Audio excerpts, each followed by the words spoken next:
Hello അസ്സാം വലൈക്കും. എല്ലാവർക്കും ഹനാസ് കിച്ചണിലേക്ക് സ്വാഗതം. ഇന്ന് ഞാനൊരു പിസ്ത കേക്കാണ് ഉണ്ടാക്കുന്നത്. നല്ല സോഫ്റ്റ് ആയിട്ടുള്ള ഒരു കേക്കാണ്. 2 kg അളവിലാണ് ഉണ്ടാക്കുന്നത്. അപ്പോൾ എങ്ങനെയാണ് ഉണ്ടാക്കുന്നത് നോക്കാം. നമുക്കാദ്യം മുട്ടയെല്ലാം ഒന്ന് റെഡിയാക്കി എടുക്കാം. അപ്പോൾ 8 മുട്ടയാണ് എടുത്തിട്ടുള്ളത്. പിന്നെ പാത്രത്തിൽ ഒട്ടും വെള്ളമൊന്നും ഇല്ലാത്ത നല്ല ഡ്രൈ ആയിട്ടുള്ള ഒരു പാത്രത്തിലേക്ക് നമ്മൾ ഈ ഒരു മുട്ട പൊട്ടിച്ചിടാം. മുട്ട ഒട്ടും തണുപ്പൊന്നുമില്ലാതെ റൂം ടെമ്പറേച്ചർ ആയിട്ടുള്ള മുട്ട എടുത്തു കഴിഞ്ഞാൽ നമ്മൾ ബീറ്റ് ചെയ്യുന്ന സമയത്ത് പെട്ടെന്ന് അത് പൊങ്ങി വരും. ഒരുപാട് ടൈം ബീറ്റ് ചെയ്യേണ്ട ആവശ്യം വരില്ല. അതിന് ശേഷമാണ് കേട്ടോ ഞാൻ ഡ്രൈ ഇൻഗ്രീഡിയൻസ് എല്ലാം എടുക്കുന്നത്. അപ്പോൾ ഇതാ 2 കപ്പോളം മൈദ എടുത്തിട്ടുണ്ട്. ഇതിലേക്ക് 2 ടീസ്പൂൺ ബേക്കിംഗ് പൗഡർ ഇട്ടിട്ടുണ്ട്. പിന്നെ ഞാനിതിലേക്ക് കുറച്ച് ബേക്കിംഗ് സോഡ ചേർക്കുന്നുണ്ട്. ഇത് നിർബന്ധമില്ല, നമ്മൾ ഇട്ട് കഴിഞ്ഞാൽ നല്ല സോഫ്റ്റ് ആയിരിക്കും. 1/2 ടീസ്പൂൺ ഇട്ടിട്ടുണ്ട്. പിന്നെ 1/4 ടീസ്പൂൺ ഉപ്പും കൂടി ചേർത്ത് നന്നായിട്ടൊന്ന് ഇളക്കി ഇതൊന്ന് അരിച്ചെടുക്കാം. അപ്പോൾ 2-3 പ്രാവശ്യം ഇതുപോലെ അരിച്ചെടുക്കുന്നത് നല്ലതാണ് കേട്ടോ. അപ്പോൾ ഇതുപോലത്തെ ഒരു വിസ്ക് ഉണ്ട്, അതിനോട് തന്നെ നന്നായിട്ടൊന്ന് മിക്സാക്കി എടുത്താലും മതി. ഇതുപോലെ അരിച്ചു കഴിഞ്ഞാൽ പിന്നെ ഞാൻ ഈ ഒരു വിസ്ക് കൊണ്ട് തന്നെ നന്നായിട്ടൊന്ന് മിക്സാക്കി എടുക്കും. അപ്പം ഈ ഒരു പൊടി എല്ലാ ഭാഗത്തും ഒരുപോലെ ആയി കിട്ടാൻ വേണ്ടിയിട്ടാണ് നമ്മൾ ഇതെന്തായാലും അരിച്ചെടുക്കുന്നത്. അപ്പോൾ ഇതുപോലെ മിക്സാക്കിയാൽ തന്നെ മതി. അപ്പോൾ അത് റെഡി ആയിട്ടുണ്ട്. ഇനി നമ്മുടെ മുട്ടയിലോട്ട് 1/2 ടീസ്പൂണോളം വനില എസൻസാണ് ചേർക്കുന്നത്. വനില എസൻസ് ഒരുപാട് ചേർക്കണ്ട, ചെറിയതായിട്ട് കുറച്ച് 1/2 ടീസ്പൂൺ ചേർത്താൽ മതി. എന്നിട്ട് ഇതുപോലെ ഒന്ന് അടിച്ചെടുക്കുക. അപ്പോൾ മുട്ട ബീറ്റ് ചെയ്യുന്നതിൻ്റെ ഇടയിൽ തന്നെയാണ് നമ്മൾ പഞ്ചസാരയും ചേർക്കേണ്ടത്. അപ്പോൾ പഞ്ചസാരയൊക്കെ റെഡിയാക്കി വെക്കണം. 2 കപ്പ് പഞ്ചസാരയാണ് നമ്മളിതിലേക്ക് ചേർക്കുന്നത്. അപ്പോൾ അത് പൊടിച്ചിട്ടെല്ലാം റെഡിയാക്കി വെക്കണം. പൊടിച്ചതിന് ശേഷമാണ് 2 കപ്പ്.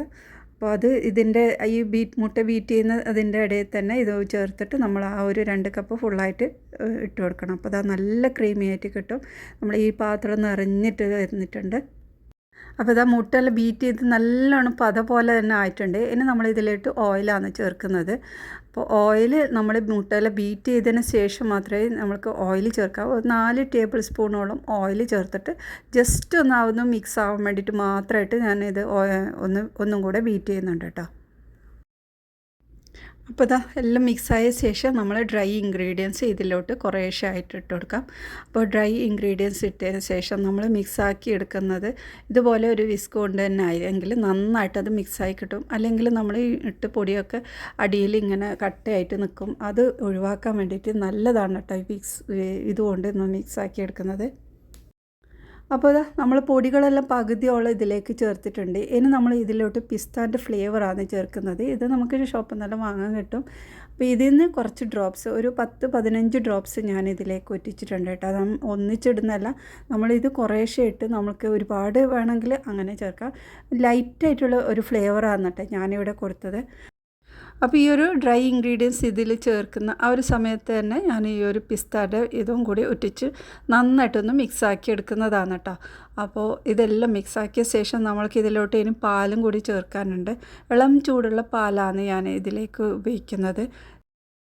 അപ്പോൾ മൈദയെല്ലാം ഇട്ട് മിക്സാക്കുന്ന ഈ ഒരു സമയത്ത് തന്നെ നമ്മൾ പാലും കൂടി ഇതിലേക്ക് ഒഴിച്ച് എല്ലാം കൂടി മിക്സാക്കി എടുക്കുന്നതാണ്. 1/2 കപ്പോളം പാലുണ്ട്. ഇളം ചൂടുള്ള പാലായിരിക്കണം, എന്നാൽ നല്ല സോഫ്റ്റ് ഉണ്ടാവും നമ്മുടെ കേക്ക്.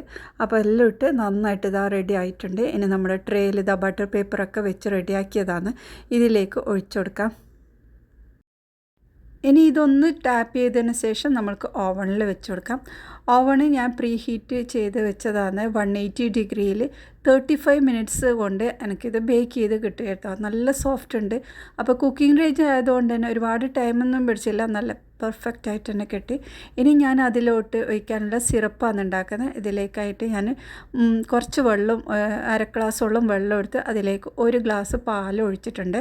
ഇനി അതിലോട്ട് ഞാൻ കണ്ടൻസ് മിൽക്കാണ് ചേർക്കുന്നത്. ഒരു 5 ടേബിൾ സ്പൂണോളം കണ്ടൻസ് മിൽക്ക് ഇട്ട് ഒന്ന് നന്നായിട്ടൊന്ന് മിക്സാക്കി എടുത്തതാണ് കേട്ടോ. ഇനി ഇതിലേക്ക് നമ്മുടെ പിസ്താൻ്റെ ഈ ഒരു ഫ്ലേവറും കൂടി ഇതിലേക്ക് ഒഴിച്ചു കൊടുക്കാം. അപ്പം നാട്ടിലൊക്കെ ഇതിൻ്റെ ഒരു ചോക്ലേറ്റ് ബാർ തന്നെ കിട്ടാനുണ്ട്. അപ്പോൾ ഇവിടെ ഇതൊന്നും ഇല്ലാത്തതുകൊണ്ട് ഞാനിങ്ങനെ ചെയ്തതാണ് കേട്ടോ. നമ്മൾ ഇതിലേക്ക് ഈ ഒരു കേക്കിലോട്ട് നന്നായിട്ട് ചോക്ലേറ്റും കൂടി ഗ്രേറ്റ് ചെയ്തതും നല്ലോണം മെൽട്ടാക്കിയിട്ടും ഒക്കെ ചേർക്കുന്നുണ്ട്. അപ്പോൾ നല്ലൊരു മധുരം വരും. പിന്നെ ഞാനിതിലേക്ക് കുറച്ച് പഞ്ചസാരയും ചേർത്തിട്ടുണ്ട്. ഒരു 1/4 കപ്പോളം പഞ്ചസാര ഇട്ട് നന്നായി മിക്സാക്കി ഫ്ലെയിം ഓഫാക്കി മാറ്റി വെച്ചു.